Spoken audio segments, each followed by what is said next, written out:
اللهم صل على محمد طب القلوب ودوائها وعافية الأجساد وشفائها ونور الأبصار وجلائها وعلى آله وصحبه وبارك وسلم. الحمد لله وكفى والصلاة والسلام على عباده الذين اصطفى خصوصا على أفضلهم وخاتم النبيين محمد الأمين وعلى آله وصحبه أجمعين وبعد. فأعوذ بالله من الشيطان الرجيم. بسم الله الرحمن الرحيم. ونزلنا عليك الكتاب تبيانا لكل شيء وهدى ورحمة وبشرى للمسلمين. صدق الله العظيم. Brothers and sisters, sons and daughters here at the International Islamic University in Kuala Lumpur in Malaysia, Assalamu alaikum wa rahmatullahi wa barakatuh. We praise Allah subhanahu wa ta'ala as He ought to be praised. And we pray this night for His guidance and for His protection, for His mercy, for His forgiveness, for His love. And we pray for peace and for blessings on all His noble messengers, and in particular on the last of them all, the blessed Prophet Muhammad sallallahu ta'ala alayhi wa sallam, who more than 1400 years ago in the desert of Arabia prophesied that Muslims will one day conquer the city of Constantinople, and who praised that army and who praised its commander, its Amir.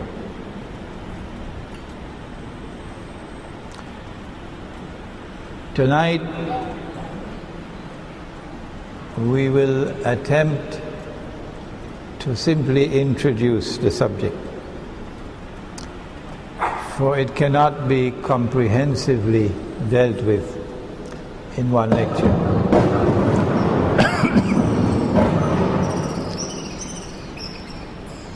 Tonight, inshallah, all that we will do is to introduce the basic subject, for we cannot deal with this subject comprehensively in one lecture.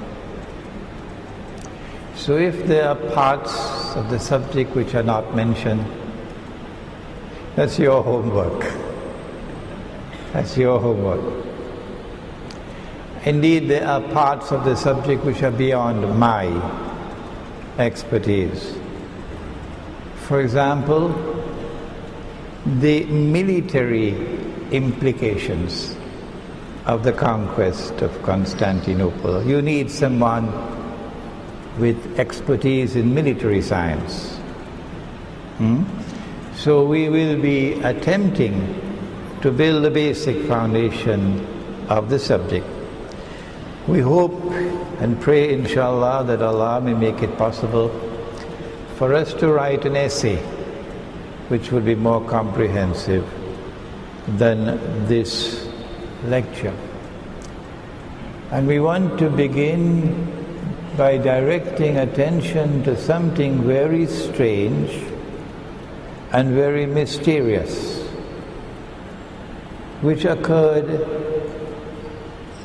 about 100 years ago, almost 100 years ago. When Mustafa Kemal and they call themselves the Young Turks, were able to seize control of the city of Constantinople from its previous Ottoman rulers, and then send the Sultan Khalifa packing.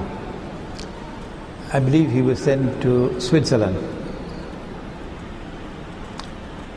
When the new administration took control of the country and of the city, they eventually proclaimed it the Republic of Turkey, the secular Republic of Turkey.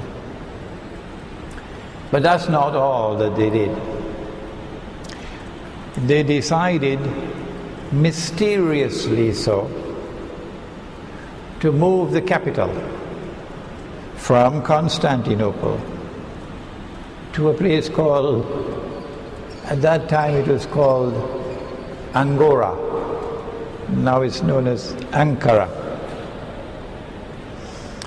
And not only did they shift the capital out of Constantinople, but they also changed the name of the city to one of the several other names. You know, New York is also known as the Big Apple.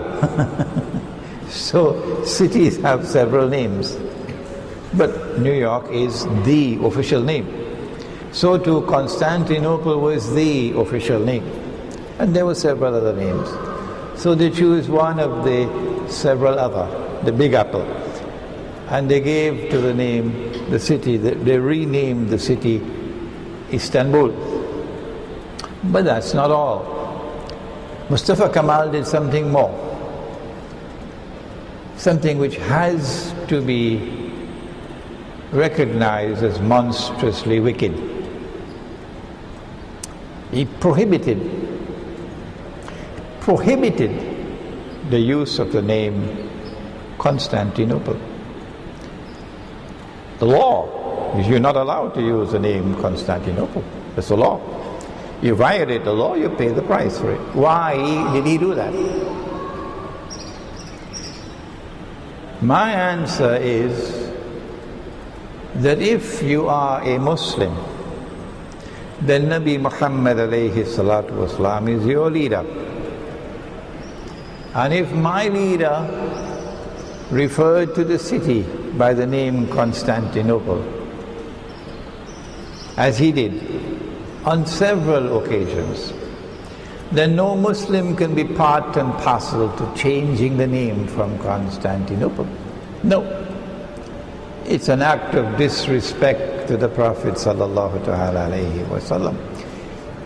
The enemies may change the name as much as they want, but we Muslims will stay with the name used by the Prophet sallallahu ta'ala alayhi wa sallam. And if you prohibit us from using that name, you are wicked. You are committing a monstrous act of zulm. That's how we start the lecture tonight. Because I follow Muhammad alayhi salatu wasalam, for the rest of this lecture, I am not going to use the name chosen by Mustafa Kemal. For the rest of this lecture, I'm going to use the name that Muhammad alayhi salatu wasalam used when he said, لَتَفْتَحَنَّ الْقُنْسْتَنْتِنِيَّةِ. You will most certainly conquer Constantinople. Why did they change the name? I would like to suggest to you that the answer to that question is located in Ilmu Akhiru Zaman. That when you study Ilmu Akhiru Zaman or Islamic eschatology, you will quickly realize that the conquest of Constantinople, prophesied by Nabi Muhammad alayhi salatu wasalam, has not as yet taken place. And we will prove that tonight, inshallah. That conquest of Constantinople is still to come. But it was part and parcel of the strategy of those who took over from the Ottoman Empire to conceal what is to come, to throw dust in our eyes so that we would forget the subject. We would be lazy in our study of the subject, and we would uncritically assume, in ignorance assume, as so many scholars of Islam have assumed, and it's there in black and white on the internet, they can't erase it now, that they concluded that the conquest of Constantinople by the Ottomans in 1453 fulfilled the prophecy. That's the mountain of a mistake which they made, and they will live to regret that mistake. And so they changed the name of the city in order to obscure the subject. They prohibited the use of the name Constantinople in order to obscure the subject, that we would forget about it. But when the conquest of Constantinople does take place, and from tonight we hope that the subject is going to come back to center stage in the attention of the world, because we now have the internet, we have YouTube to reach all over the world. That when even non-Muslims learn that the Prophet of Islam has prophesied that that city of Constantinople is going to be conquered in the future, and as events move in that direction, the implication would be that Muhammad sallallahu ta'ala alayhi wa sallam will be returning to center stage in the world, because no one else, not a single voice in the whole world, the history of the world, none have ever said that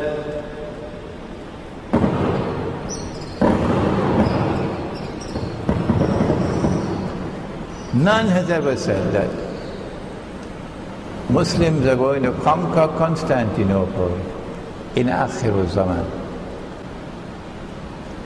This is going to cause NATO to have difficulty in digesting their food.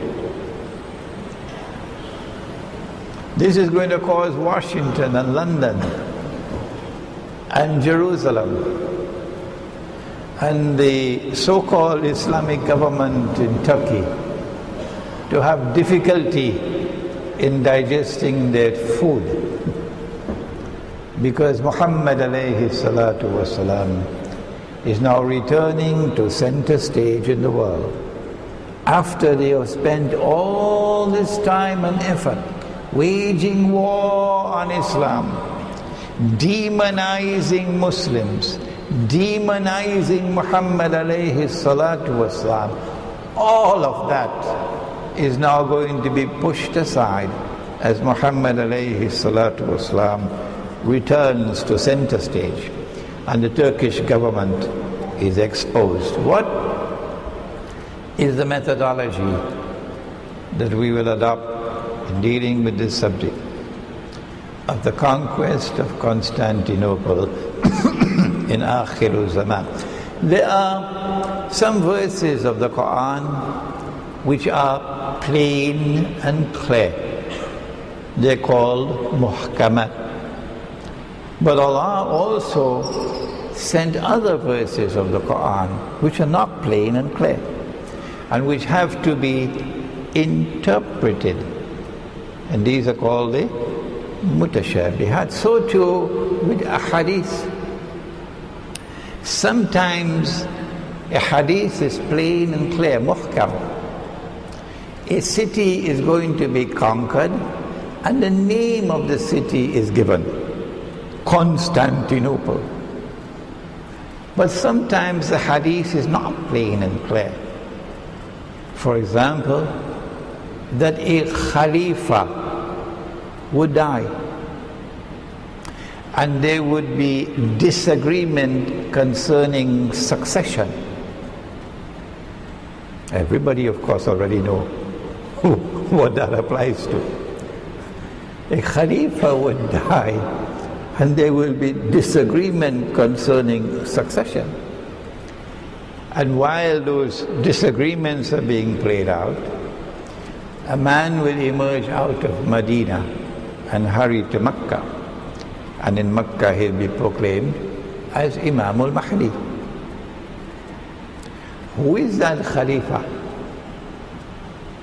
There is room for interpretation here. Hizb ut-Tahrir came to a conclusion which I fear they're going to regret eventually, not long from now, that because a Khalifa is going to die, the implication is that Khilafah will be restored before Imam al-Mahdi, because the word Khalifa is used. And so Hizb ut-Tahrir has built the foundation of the struggle on this, that it is possible for Khilafah to be restored before the advent of Imam al-Mahdi. And our view is no, the word Khalifa here does not stand for the restoration of Khilafah. It refers to any ruler. And in this particular case, we've said for many years now, it's going to be a Saudi king. A Saudi king is going to die. And then you're going to see all the infighting amongst all the princes, which has already started. So you have ahadith which are plain and clear, and others which are not so, and subject to interpretation. But of course, when you interpret, you must always say, Allah knows best. This is not the case with Constantinople. There are several ahadith in which Nabi Muhammad alayhi salatu wasalam refers to the city by name when declaring that it will be conquered. Our methodology is to stay with those ahadith in which the city is mentioned by name, or the city can easily be identified as Constantinople. There is no room for different interpretations. And now listen carefully, particularly those who are going to be listening to this lecture on the internet. If there are ahadith which refer to a city, but it is plain as daylight that it is not clear, it is subject to interpretation, and some people assume that that city is Constantinople, while others say no, it's a city in Syria, etc. Then we ask the question, where is the sunnah of literary consistency? Why should Nabi Muhammad alayhi salatu wasalam on the same subject be plain and clear in identifying the city, and yet in other so-called alleged ahadith, in other ahadith, it is alleged that he is referring to Constantinople? We say no. Proper methodology is that you stay with the ahadith which plainly identifies the city as Constantinople, in order to maintain the sunnah of literary consistency. And so my methodology is to stay only with these ahadith. When we do that, it will be possible for us, inshallah, before the azan to demonstrate that the conquest of Constantinople, the prophecy, will be fulfilled in Akhiruz Zaman.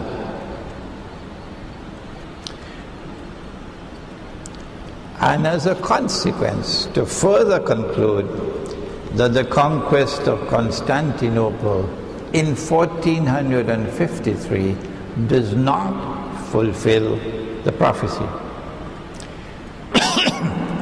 When we adopt this methodology and we establish that the conquest of Constantinople is to come, we now have homework to do. And I'm explaining this because we got students here who are serious students, and you would want to go to work on this subject. And now that I'm bringing it to your attention, probably for the first time, and that is that my teacher of blessed memory, Maulana Dr. Fadlur Rahman Ansari Rahimahullah, taught, do not take any verse of the Quran in isolation to study it. If you do that, then you'll come to the conclusion that Iblis was an angel. Oh yes. Rather, you must go to the totality of the data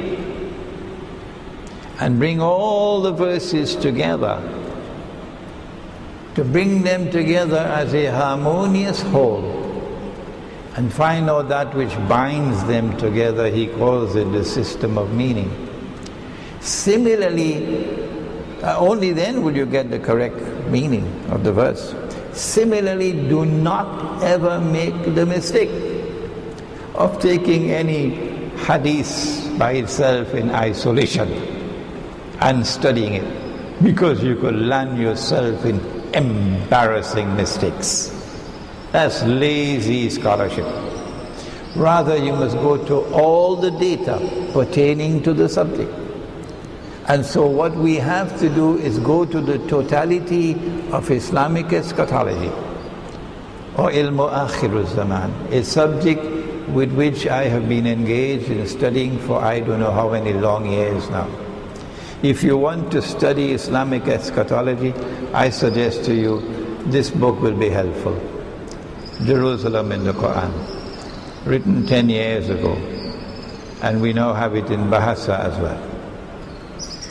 When you have studied Islamic eschatology, you are comfortable with that subject, or ilmu akhiru zaman, only then are you going to take up the ahadith on the conquest of Constantinople. Not before. Because then you'll be able to see the linkages that this has to the bigger picture.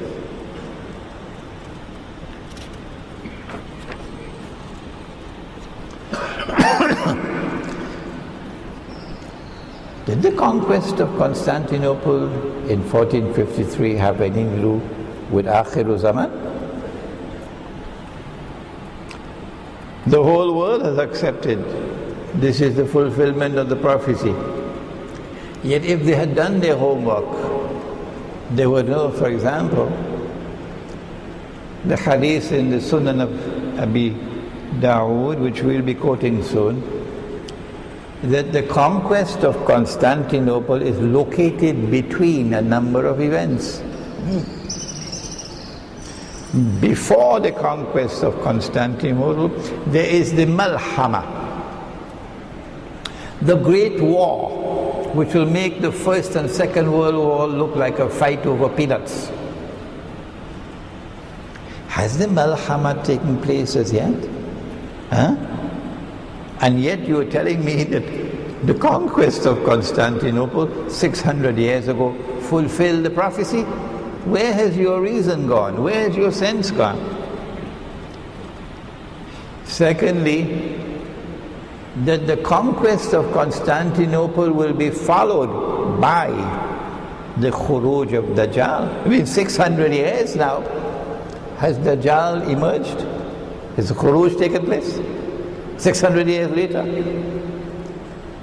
And so we, we are going to now move towards dismissing the belief held so fervently, particularly in Turkey. And Turkish television and radio, newspapers are doing the best that they can do to brainwash the Turkish people into believing that Sultan Muhammad Fatih is the one referred to in the hadith of Muhammad alayhi salatu wasalam. I hope and I pray that we can get Turkish students to do Turkish subtitles for this lecture so it can reach the Turkish people. Now, we have some more difficult questions to answer. If the conquest of Constantinople is to come, how can Muslims conquer a city they've already conquered? Did you hear that question? It's a bit difficult. How can Muslims conquer a city they've already conquered 600 years ago, 500 years ago? What does it mean? Well, then we have to ask our question. If Muslims are to conquer Constantinople in the future, and it is a Muslim city, meaning basically Muslim population, I wonder who is ruling over Constantinople? Who has supreme authority, strategic, military in Constantinople? Is it Muslims? Good question to ask.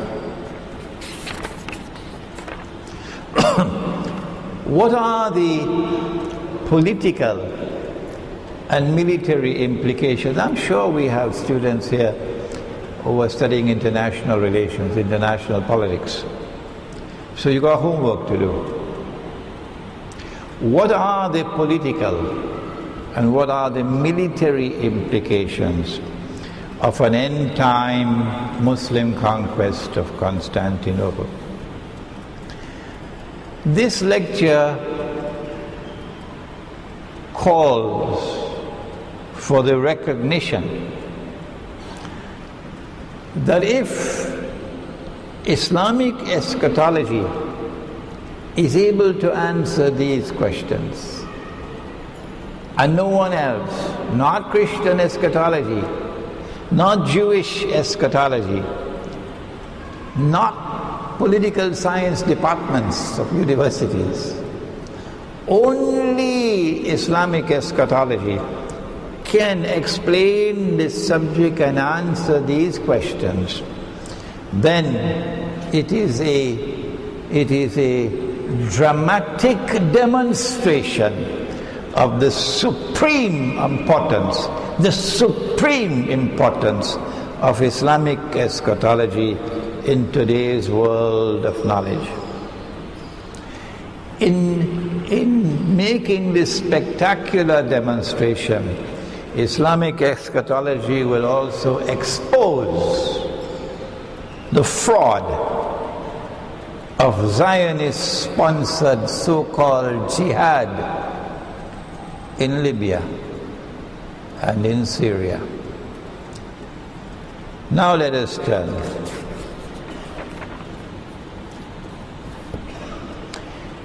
to another part of the subject. Islamic eschatology, in explaining this subject, now opens the possibility for the world to recognize, and maybe for the Russian leadership also to recognize, that Russia, or rather Christian Russia, not atheist Russia, Christian Russia has a significant role to play in Akhirul Zaman when we turn to the military implications of the conquest of Constantinople, which is coming.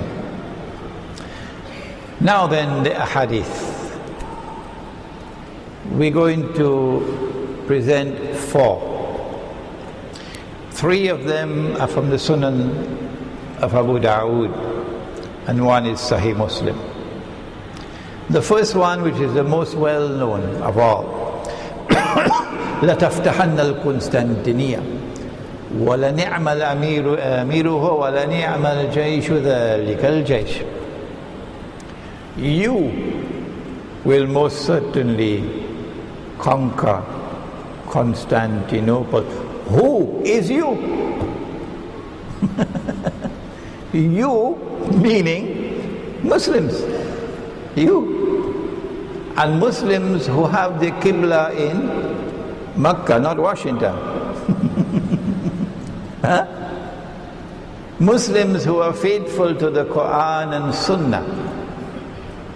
Not Muslims who violate the Quran and Sunnah, violate Allah's command in the Quran and establish alliances with the Zionists to overthrow the Libyan regime, and establish alliances with the Zionists to attempt to overthrow and bring regime change in Syria. Not them.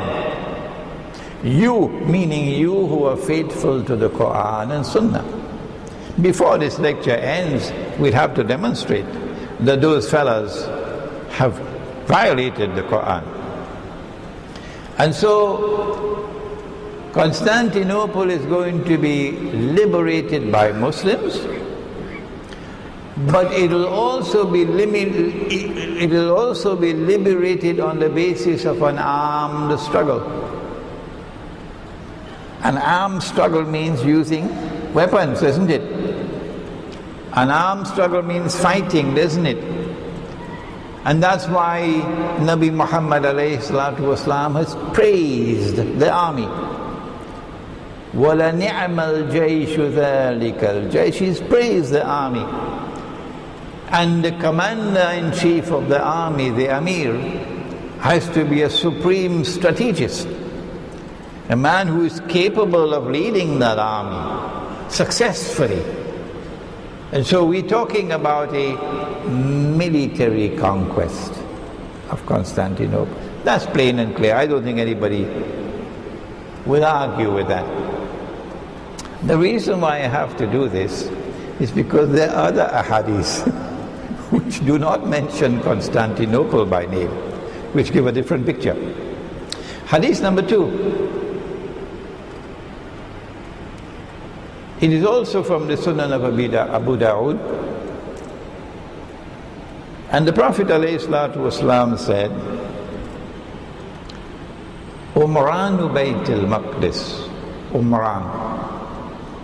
At that time when Jerusalem is overflowing with construction, it's built up.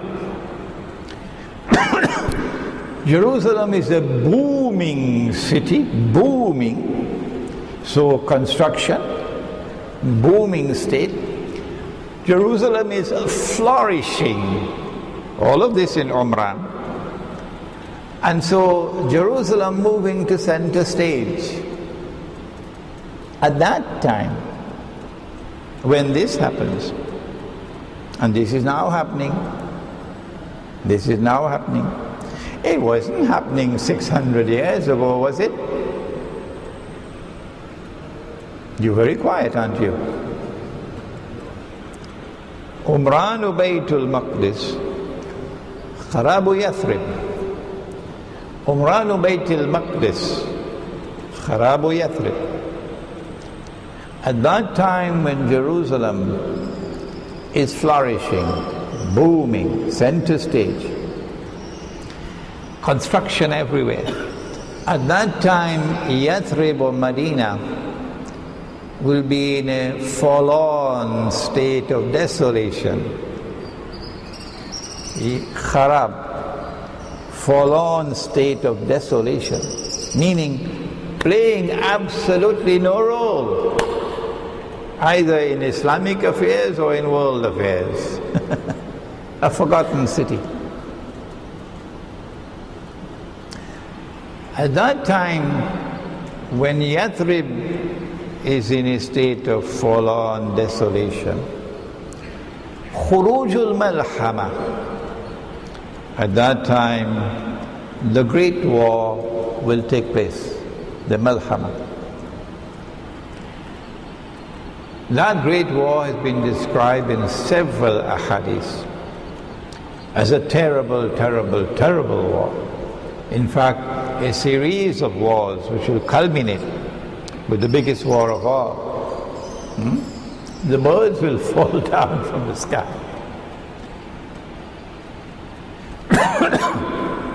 That Malhama has not as yet taken place.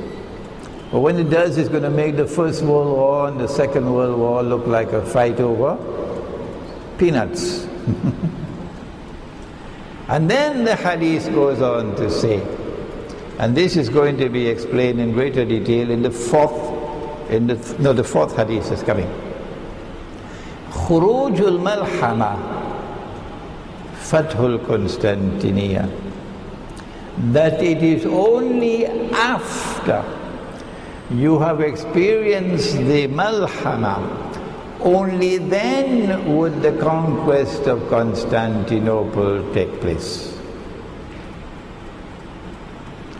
And then the hadith ends that the Fathul Constantinople, Khurujul Dajjal, that when Constantinople is conquered, that will be followed by the Khuruj of Dajjal.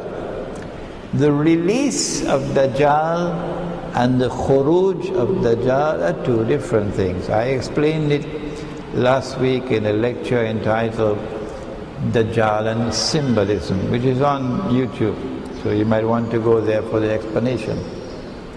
Dajjal was released in the lifetime of the Prophet ﷺ. You cannot explain the world today without Dajjal. You cannot explain the modern feminist revolution without Dajjal. You cannot explain women dressed and yet naked without Dajjal. You cannot explain women dressed like men without Dajjal.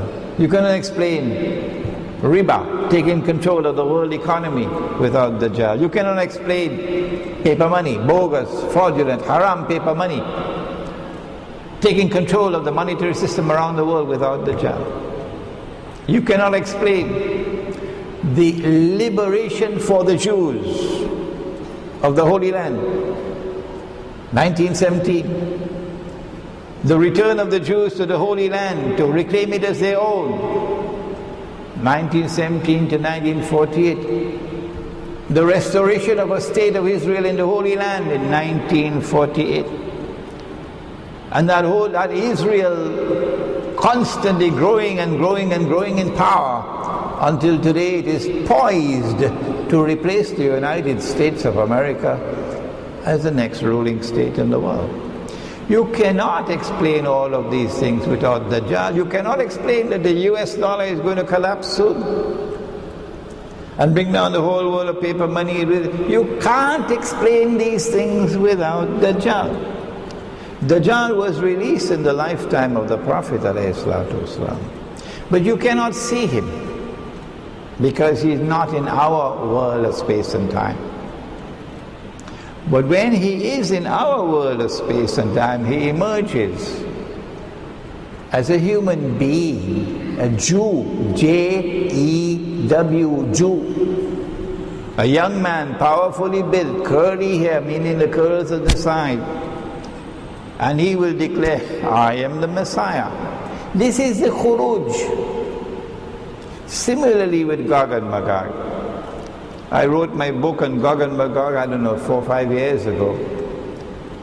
But Islamic scholarship seems to have a problem. No.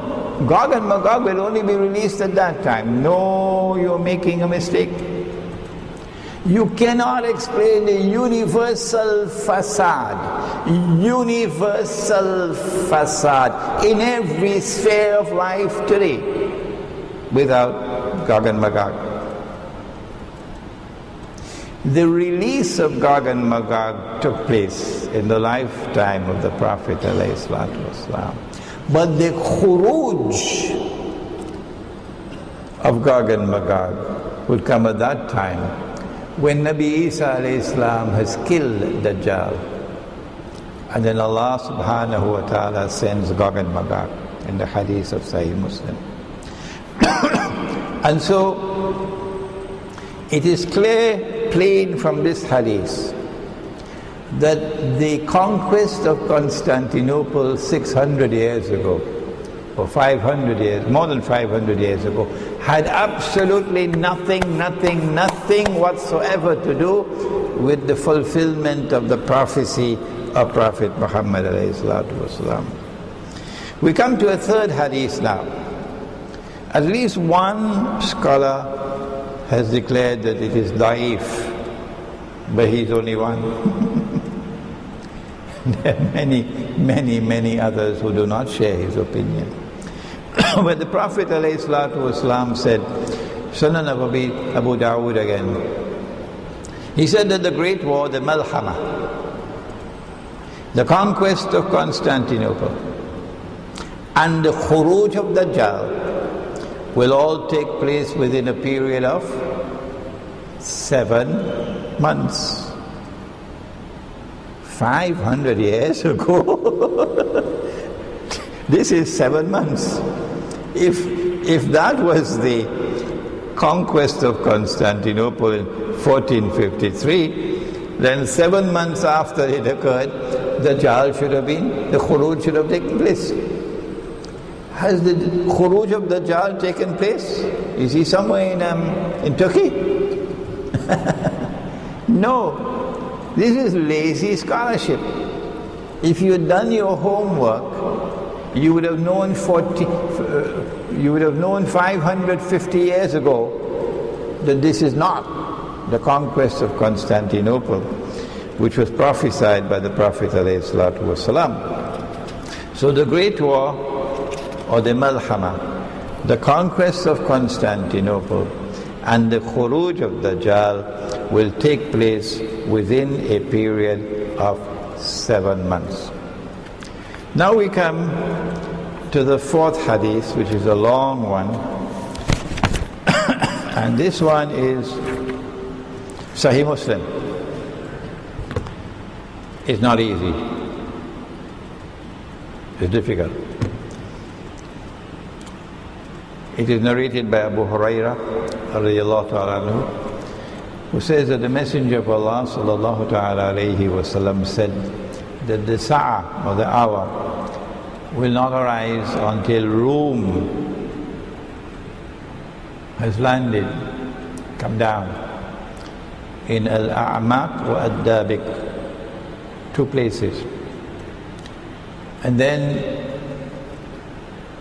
an army from Medina will come out to them, and it will be from the best people of the earth in that age.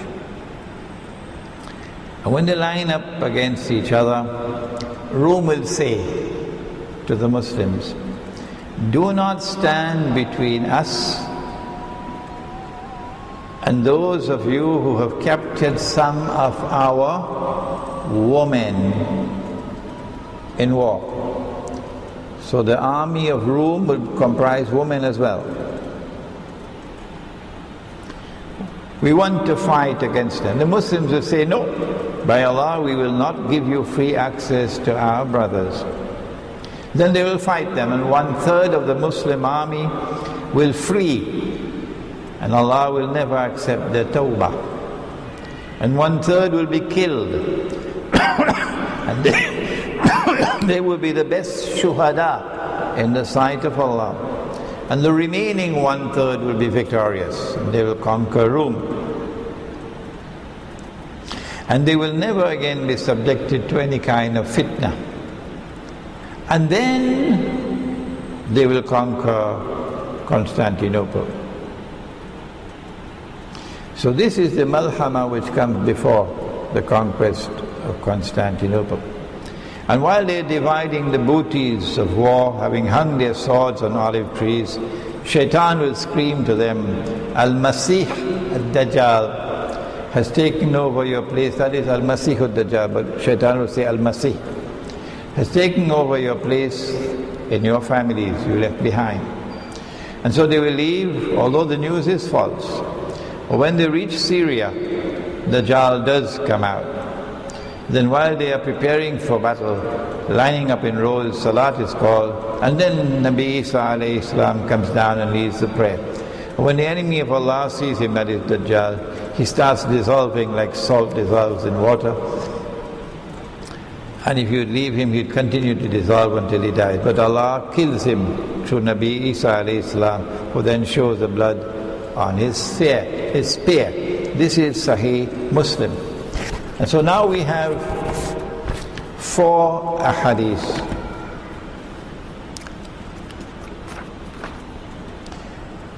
And we have a difficult problem now with room. The 4th hadith from Sahih Muslim tells us something more. That before Constantinople can be conquered, a Muslim army emerging from the south, Medina is south, would have to first defeat Rome in order to be able to go on to conquer Constantinople. And that the army of Rome would be an army in which women also serve. We're getting interesting now. Who is Rome?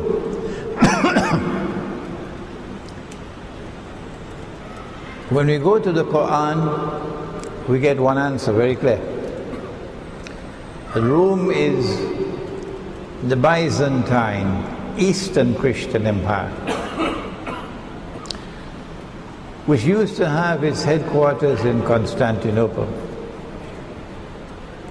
And after Constantinople was conquered by the Ottomans, the capital of Rome went to Russia, Moscow. But in the same way that in the Quran, when you turn to the subject of riba, the Quran gives you one form of riba, and that is a loan on interest. That's in the Quran, Surah Al-Baqarah. But when you leave the Quran and you go to the Hadith, the subject expands and you find another form of riba in the Hadith mentioned by name. And that is a transaction based on deception, which yields a gain, a profit, an advantage to which one is not justly entitled. That's the elegant way for describing what the Americans call a rip-off. So, in the same way, when the Quran describes and identifies Rome with Eastern Christianity, that does not mean that it has exhausted the subject. And when you go to the Hadith, it is possible that the subject can expand.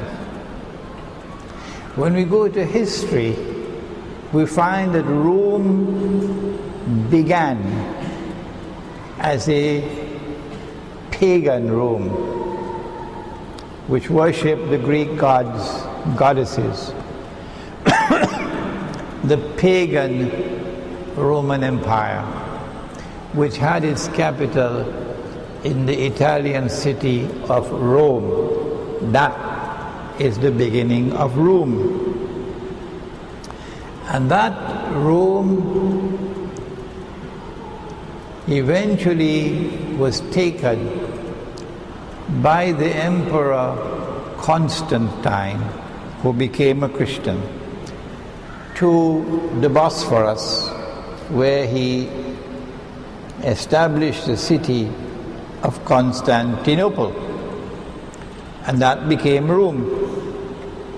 At the time when the Quran was revealed, Rome was in Constantinople.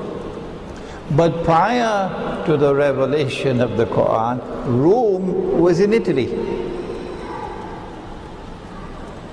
And after the conquest of Constantinople in 1453, Rome moved to Moscow. So there are two rooms. One is Christianity of the East, and the other is pagan Rome, which eventually became Christianity of the West, the Roman Catholic Church, the Protestant Church. Which of these two fit the bill? This is Rome standing between the army from Medina and Constantinople. You have studied geography, haven't you? Huh? And it is only after defeating this Rome that you can reach Constantinople. And this is a Rome which has women serving in the armed forces. I would like to suggest to you that Moscow is not going to stand between Medina and Constantinople. A Russian army is not going to stand between Medina and Constantinople to protect Constantinople, because Moscow has never had any alliance. The Russians have never had any alliance with Constantinople to protect it. Well, then who are those who have an alliance with Constantinople and who stand in the way to protect Constantinople? Answer: it is the Western Christian Rome. And so it is the Zionist NATO Rome that we'll have to fight and defeat in order to get to Constantinople. Has this war taken place as yet? Huh?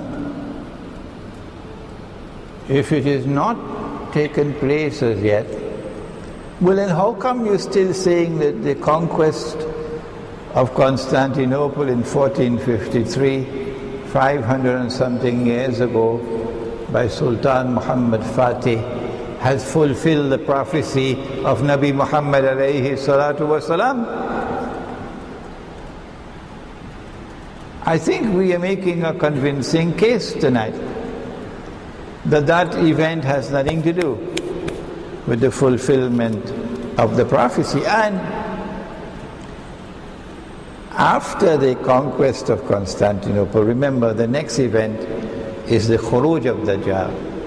And the Khuruj of Dajjal will be simultaneous with the Khuruj of Imam al-Mahdi and the return of Nabi Isa alayhi salam. Has he returned as yet? Did any one of you see him? Has the Imam al-Mahdi come as yet? I know we have a claimant in Turkey, wrote a lot of books. No. And so let us put to rest now. Let us put it to rest, and please send the message to the Turkish Muslim people that they may be educated on the subject. That the prophecy of Nabi Muhammad alayhi salatu wassalam concerning the conquest of Constantinople in Akhirul Zaman has not as yet taken place. The Turkish government will now have a problem. How can Muslims conquer a city that they have already conquered? Because the Ottomans were Muslims. Huh? And Constantinople up to this day is a majority Muslim city. Indeed, after Mustafa Kemal took over, under the Ottomans, they showed more tolerance. And very large Greek Christian community lived in Constantinople, and Armenians and other groups. But after the secular Turkish Republic was established, many of them had to leave. Many of them had to leave. And so the city of Constantinople today is almost all Muslim. How can Muslims conquer a city which is already Muslim? The answer is not who are those who live in the city, but who are those who control power in the city. Turkey is a member, and comfortably so, of the North Atlantic Treaty Organization, NATO. And NATO is the military arm of the Zionists. NATO wages wars on behalf of the Zionist state of Israel. Are we allowed to make an alliance with NATO? For this we have to go to Surah Al-Ma'idah. I'm sorry, you may have heard me on this several times in the past. Please be patient and hear me one more time. Don't take a verse of the Quran in isolation. Don't take a part of an ayah in isolation. No, go to the totality. Surah Al-Ma'idah, verse number 51, and Allah subhanahu wa ta'ala says, do not, O you who have faith in Allah, do not take the Jews and do not take the Christians as your friends and allies. لا تتخذوا اليهود والنصارى أولياء. And we ask the question, pertinently, is Allah speaking about all Jews and all Christians? Or is He speaking about some Jews and some Christians? When you go to the totality of the Quran, the answer becomes very clear that He could not possibly be speaking about all Jews and all Christians. No, many verses of the Quran. Well then, if He was not speaking about all Jews and Christians, which Jews and which Christians is He speaking about? When He says, do not take the Jews and do not take the Christians as your friends and allies, your awliya. The answer is there in the words which follow. It is because of bad methodology that we never saw the answer. Proper methodology and you would have seen the answer. The words which follow are بَعْدُهُمْ أَوْلِيَاءُ بَعْضٍ, meaning, do not take such Jews and such Christians as your friends and allies. بَعْدُهُمْ أَوْلِيَاءُ بَعْضٍ, who themselves are friends and allies of each other. The Quran is anticipating a time to come when a Jewish-Christian friendship and alliance will take place. Jews and Christians are going to become friends and allies of each other. وَمَنْ يَتَوَلَّهُ مِنْكُمْ فَإِنَّهُ مِنْهُمْ. Whosoever turns to them with friendship and alliance, as they did in Libya, to overthrow Gaddafi, as they're doing in Syria. Not all in Syria, no. I'm talking about the terrorists, the mercenaries who are waging a Zionist jihad. وَمَنْ يَتَوَلَّهُ مِنْكُمْ فَإِنَّهُ مِنْهُمْ. If you turn to them with friendship and alliance, the Zionist kingdom of Saudi Arabia, the Zionist state of Qatar, the pro-Zionist government of Turkey, if you turn to them for friendship and alliance, فَإِنَّهُ مِنْهُمْ, you now belong to them, you've lost your Islam. And therefore, a Turkish membership in NATO is haram, based on the Quran. And therefore, Constantinople is not under Muslim control. Constantinople is under the control of NATO, and therefore under the control of the Zionists. And that is how we can understand that the Muslim army would have to liberate it. The Turkish government could do what they want. They can't stop it. Nabi Muhammad alayhi salatu wasalam is more powerful than the Turkish Prime Minister. How will this take place? An army coming from outside, from Medina, defeats Rome and then goes on to liberate Constantinople.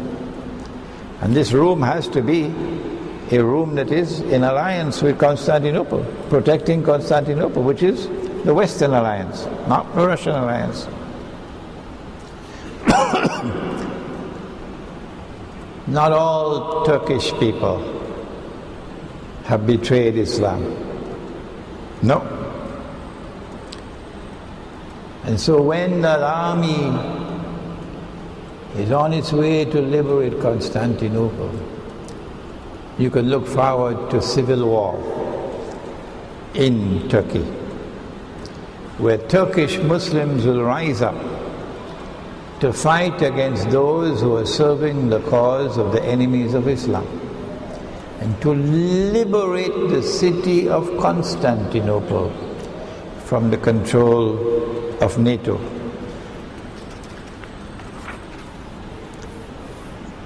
What are this kind of political and military analysis? I'm only touching on it because I'm not a military analyst. There are others who are going to have to take up this, who have more knowledge of politics and of military and strategic affairs than I have. But I'm certainly opening up the subject for you.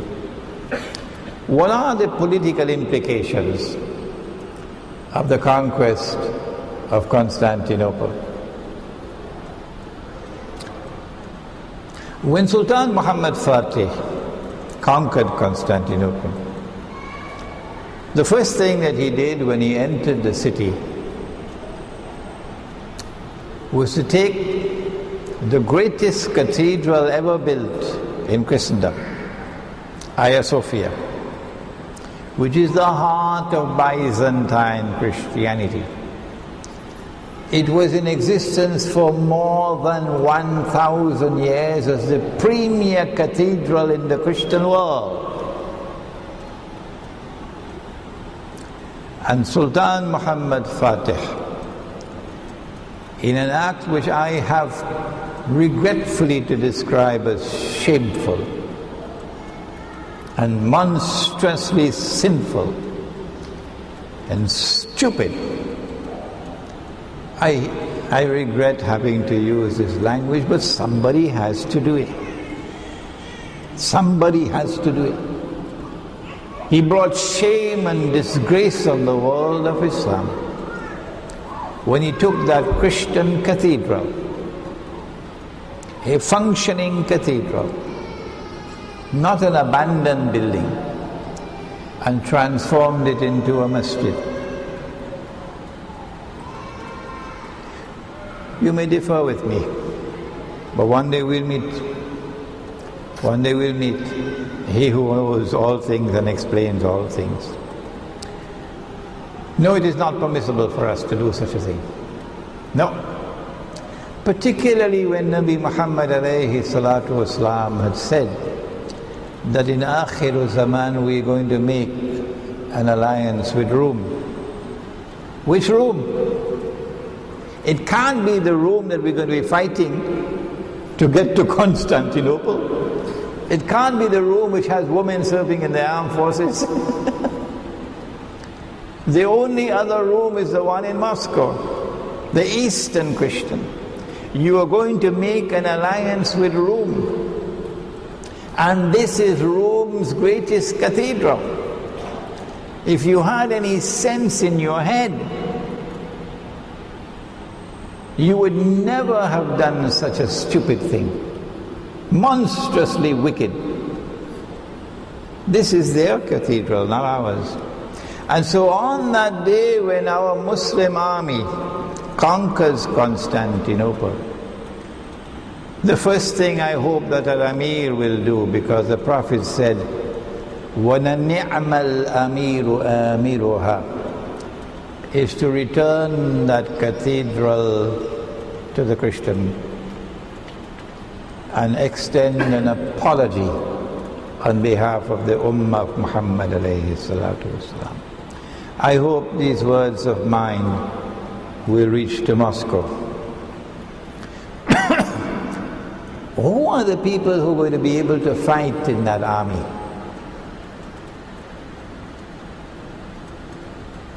Who are those who are going to be waging the jihad? Coming out of Medina, yes, but everybody else are going to join. Will it be the so-called mujahideen who made an alliance with the Zionists to overthrow Gaddafi in Libya? Will it be the so-called mujahideen who are now in alliance with the Zionists and with Saudi Arabia and Qatar and Turkey to overthrow the regime in Syria? I am not a supporter of the Syrian regime, so don't make that mistake. I'm talking about being in alliance with these people. And you're going to be in this army? No, not possible. Because we no longer consider you to be a part of us. وَمَنْ يَتَوَلَّهُمْ مِنْكُمْ فَإِنَّهُ مِنْهُمْ. You now belong to them. You do not belong to us. So this army is not going to comprise of people who are allies of the Zionist West. Now before we end, we want to turn to the military implications, and this is where I have to admit that I am still inadequate to deal with the subject comprehensively. But we need the screen now.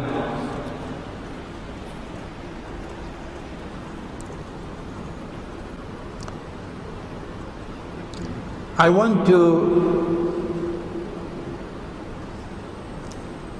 suggest that the Malhama is going to witness nuclear war, and that nuclear war is going to destroy all capacity for electronic war.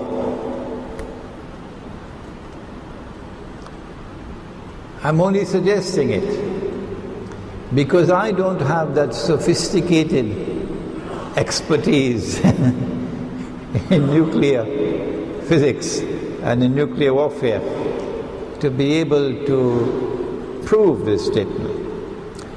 But that nuclear warfare in the Malhama is going to have a destructive impact on all electronic appliances. And so aircraft which are dependent upon electronics, aircraft won't be able to function again after the Malhama. And so aerial warfare will now be largely eliminated. What remains of the two combatants, the Russian-led alliance and the Anglo-American-led alliance, what remains of them after the Malhama? If war is to continue, it'll have to be on the land and the sea. And if it is to continue on the land and the sea, then what is the importance of Constantinople? If you look to the north of Constantinople, you see the Black Sea, and south of Constantinople is the Mediterranean Sea. And if the Russian Navy is to be engaged in any war against Israel, the Russian Navy will have to pass through the Black Sea and then through the Bosphorus to get to the Mediterranean Sea. Allah subhanahu wa ta'ala, who has knowledge of all things and all that is to come, so He knows all of Akhirul Zaman. Allah subhanahu wa ta'ala created this waterway between the Black Sea and the Mediterranean Sea, a strip of water called the Bosphorus. And whoever controls Constantinople controls the Bosphorus. And whoever controls Constantinople and controls the Bosphorus have their hands around the neck of the Russian Navy. And this is why the Anglo-American Zionist Alliance always wanted to have a friendly regime in Constantinople. And the Ottomans were precisely that friendly regime. They never fought against Britain and France. They always fought against Rome of the eastern kind, not the western kind. That was the Ottoman rule. And then, when the First World War took place, and now the time has come for the destruction of the Ottoman Empire, they don't need it anymore. It has served its purpose. The Ottomans made an alliance with Germany instead of with Britain and France, with Germany. Strangely, because they were always friends and allies of Britain and France. But this time Germany. And Britain and France made an alliance with Russia. The First World War, 1914. And in that war, Britain and France made a secret agreement with Russia that if we win this war and we conquer Constantinople, then Constantinople will go to Russia.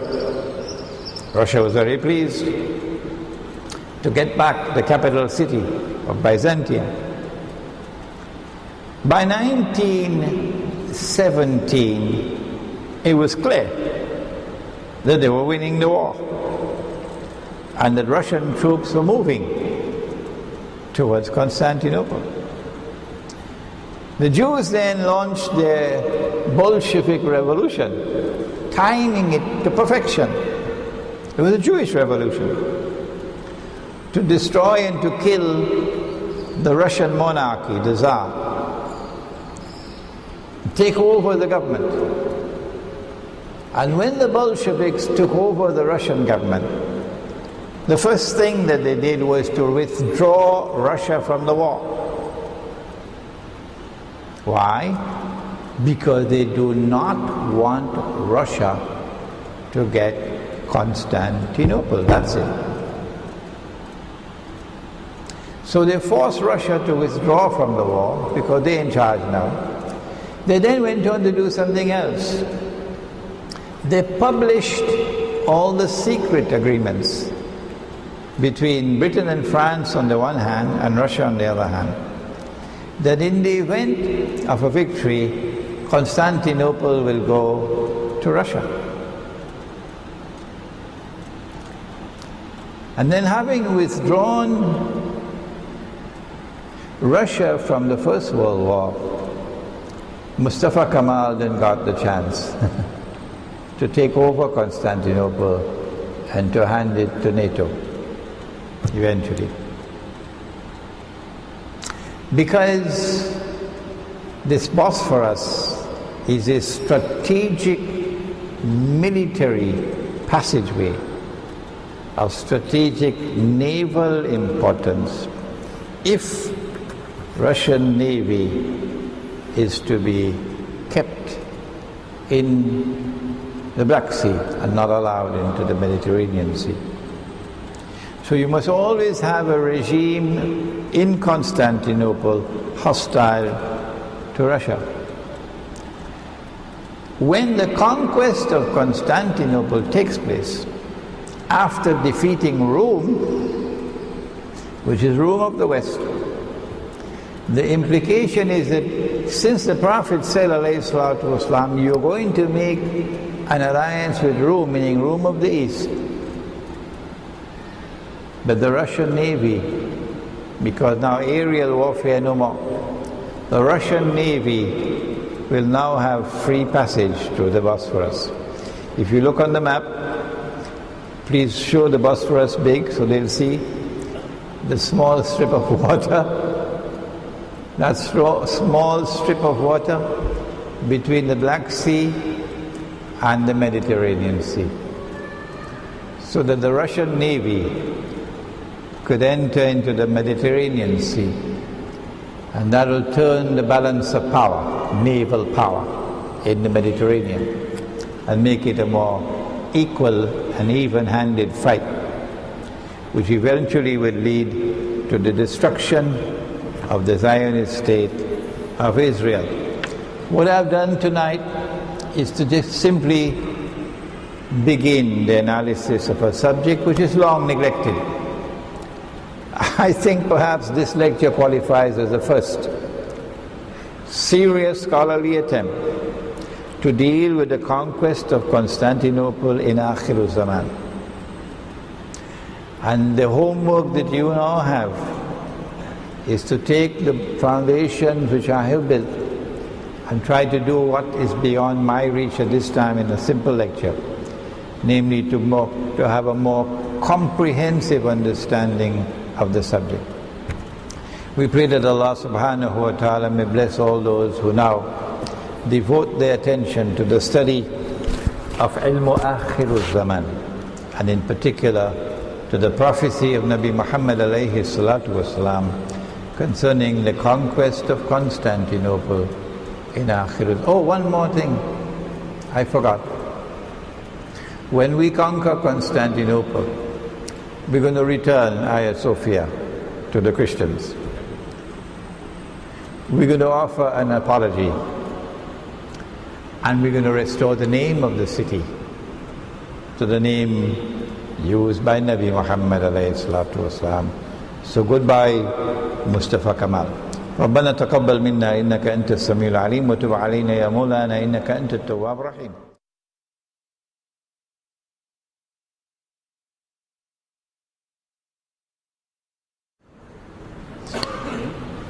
The question is that I have, in a previous lecture, which I did not do in this lecture, I have analyzed the Ottoman victory in conquering Constantinople. And I've shown that there are many questions to be answered about that victory in 1453. I was not at all impressed by it. What is the significance of this historical event and the current conflict in Syria, Turkey, and the nature of the alliance between Muslims and Rome as prophesied by the Prophet ﷺ? The answer is that the Turkish government is doing what they did in Libya, meaning they are faithful and loyal allies of NATO and faithful and loyal allies of the Anglo-American Zionist alliance. They serve them in Libya and they're serving them in Syria. And Turkish Muslims are not stupid. No.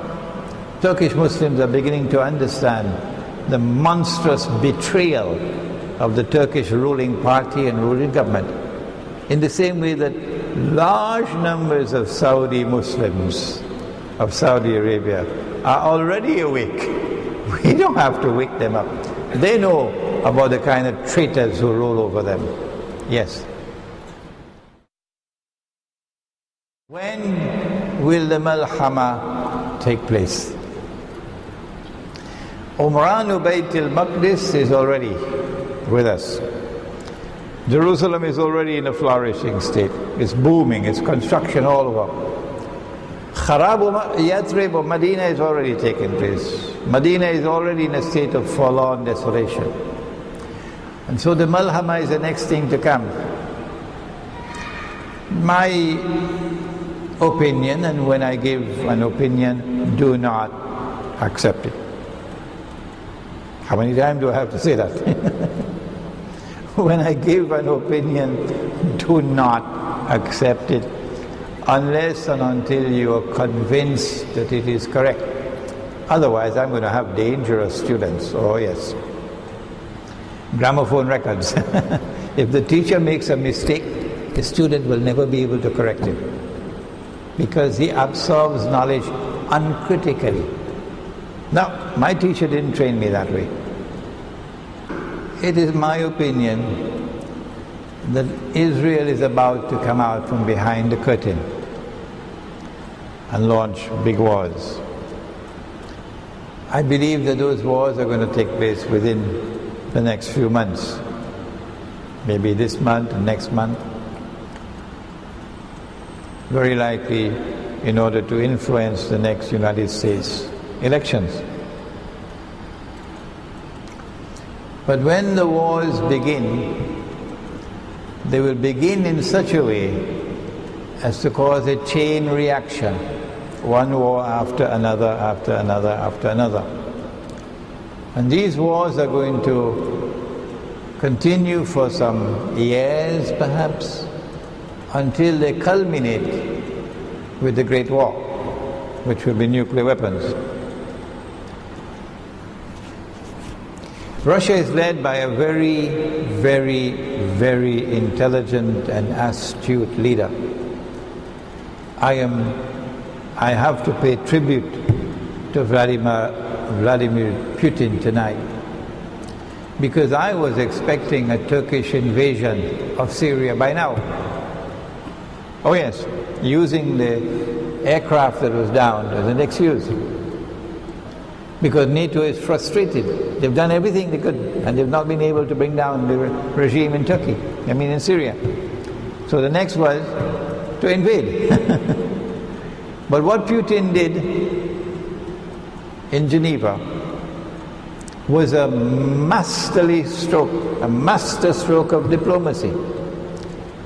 I am myself a student of international relations, and I was a diplomat for 5 years of my life. So I know something about diplomacy. And what he achieved in Geneva was a master stroke of diplomacy. He has given Syria a breathing space. Hopefully that the bloodletting will now decrease. The United States had to come to agreement with Putin. Yes, that is the brilliance of his diplomacy, that he got the United States to agree with him. And so the first message I have for the Syrian people, all those who want to stop this bloodletting and all these terrorist acts, is you have to be grateful to Russia, which has saved you, at least for the time being, from a Turkish military invasion of the country.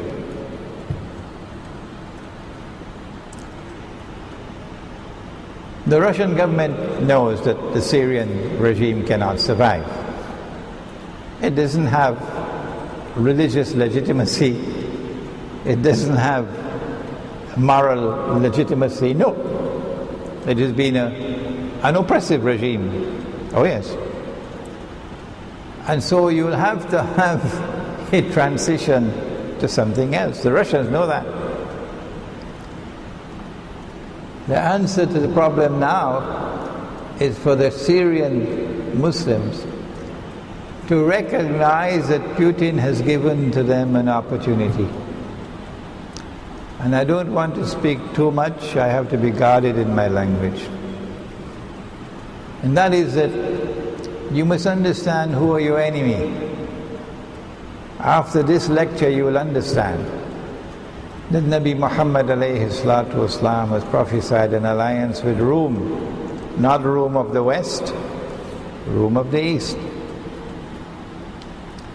And so you have to make a distinction, a division now. All those in Syria who remain opposed to Zionism and the Zionist state of Israel and the Anglo-American Zionist Alliance and NATO, and all those who are in opposition to NATO, whether you are pro-Assad or anti-Assad, it doesn't matter. You must all now come together in a constitutional conference and work out an agreement for you to come together as one body to oppose these who have come in with Saudi money and Saudi arms and Qatari money and Qatari arms and Turkish money and Turkish arms to fight on NATO's behalf and to fight on behalf of the state of Israel to bring about a regime change in Syria as you did in Libya. This coming together of all the forces in Syria that are anti-NATO can't take place in Syria. No. They'll send every terrorist in the world to bomb the daylights out of you.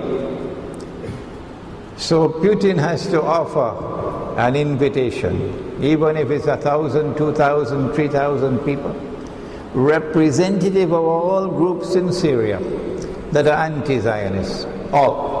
Whether you're pro-Assad or anti-Assad doesn't matter. And you must all go to Moscow. And in Moscow you have to work out this alliance, not elections. When you work out this alliance, you will bring about a regime change in Syria, which would then be in alliance with Moscow and will allow the Russian naval base in Syria to remain.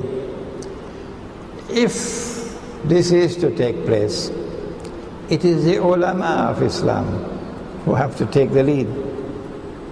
And with tears in my heart and tears in my eyes, I have to ask again and again, where are the scholars of Islam? So this malhama will take place in stages, at the end of which you'll have the nuclear warfare. That will be the biggest war of all. Any more questions? Yes.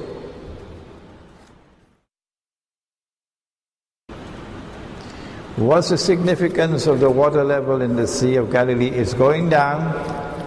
It's going down. The water level in the Sea of Galilee is a measuring rod by which we can determine how soon, how much time is left for the return of Nabi Isa alayhi salam. Because the hadith in Sahih Muslim is that the first of Gog and Magog will pass by the Sea of Galilee and start to drink the water, and by the time the last of them pass, they'll say, there used to be water here. We dried up.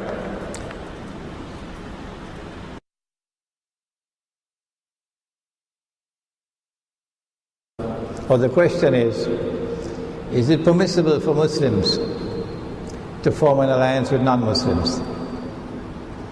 Is it permissible? Or are we allowed to have an alliance only with Muslims?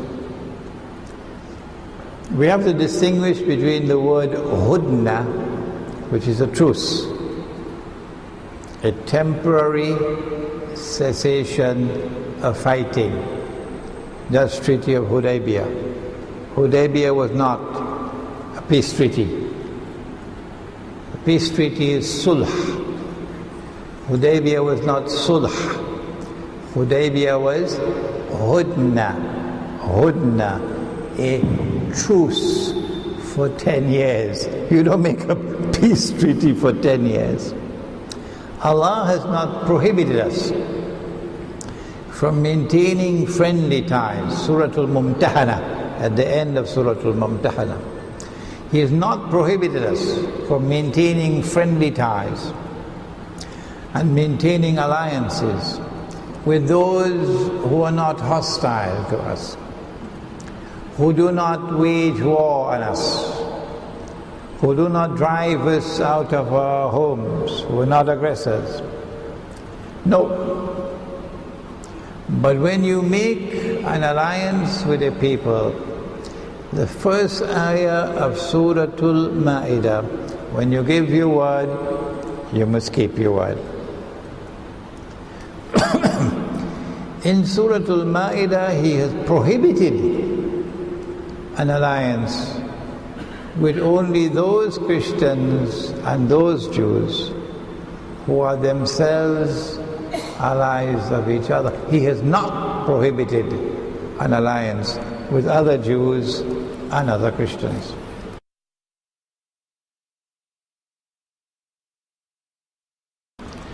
What are the characteristics and attributes of the Muslim soldiers who participate in the Malhama?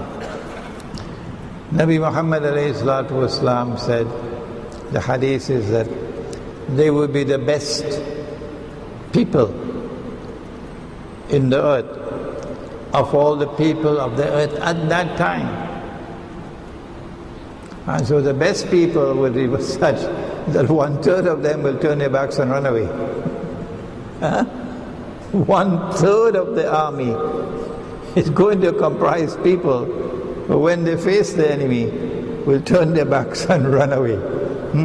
And Allah will never accept the tawbah. So we don't know what kind of army it's going to be, but this is instructive. This is instructive. What we do know is that this cannot be an army which should include those who form alliances with the enemy, as they did in Libya and as they're now doing in Syria. If we have no more... Yeah.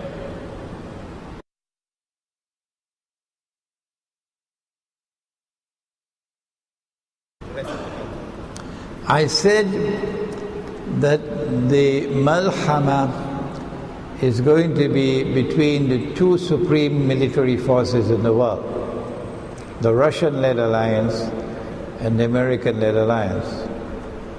But the people who are at the heart of that alliance, they're not going to be destroyed by the nuclear war. They built their underground cities already.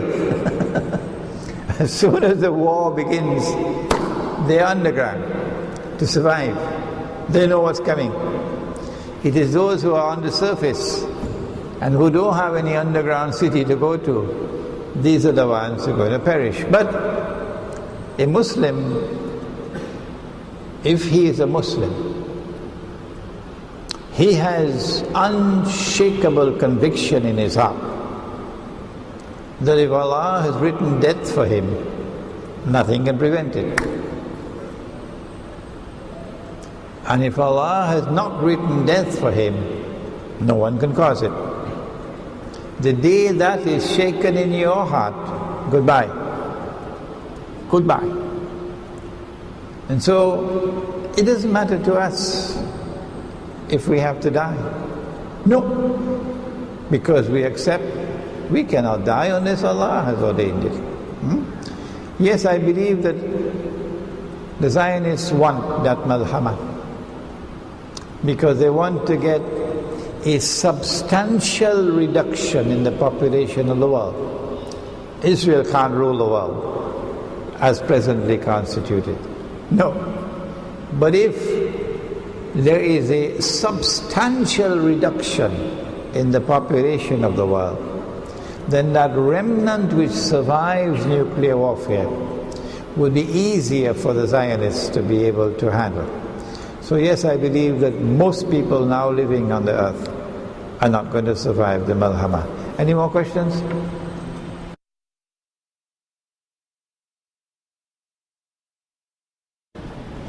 Between Al-Malhama and Dukhan. Yes. I give my opinion, and of course I can be wrong when I give an opinion, that the Dukhan is the mushroom clouds from thousands of nuclear weapons. Yeah. So the Dukhan will take place simultaneously with the Malhama. Any more questions? ربنا تقبل منا إنك أنت السميع العليم وتب علينا يا مولانا إنك أنت التواب الرحيم برحمتك يا أرحم الراحمين. One announcement, and that is that on 14th of July, Saturday, I'm going to conduct a half-day seminar on an introduction to Islamic eschatology, demonstrating how Islamic eschatology explains today's political and economic and monetary reality. The seminar is organized by Malaysian Airlines. You have to go to my website to get the location. It's from 9 in the morning until Zuhr. There's no fee for entrance, but because they're preparing some food, I think they need to know how many people are coming. So you're going to have to contact them and let them know how many of you are coming. Okay? 14th of July from 9 in the morning, Malaysian Airlines. Go to my website to get the location. Yeah. Huh? It's on the screen. It's on the screen, okay. And these books are outside, you can get them. And if you... Female entrance, so the female entrance. The Medina returns to center stage in Akhiru Zaman and Jerusalem in the Quran. Outside.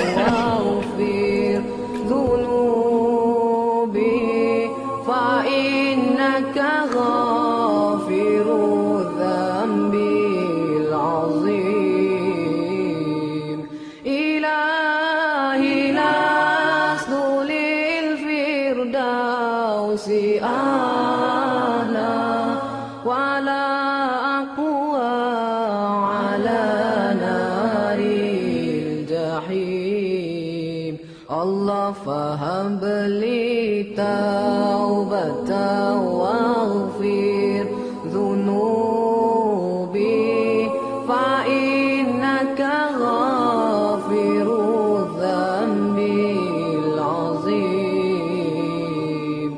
Tuhanku, aku tidak layak untuk syurgamu, tetapi aku tidak pula sanggup menanggung siksa nerakamu. Dari itu kurniakanlah ampunan kepadaku, ampunkanlah dosaku. Sesungguhnya Engkaulah pengampun dosa-dosa besar. Tuhanku, aku tidak layak untuk syurgamu, tetapi aku tidak pula sanggup menanggung siksa nerakamu. Dari itu kurniakanlah ampunan kepadaku, ampunkanlah dosaku. Sesungguhnya Engkaulah pengampun dosa-dosa besar. Ilahi lastu lil firdausi a'la wala aqwa ala naril jahim. Allah fahab li tawbatan waghfir dhunubi fa innaka ghafiru dhanbil azim.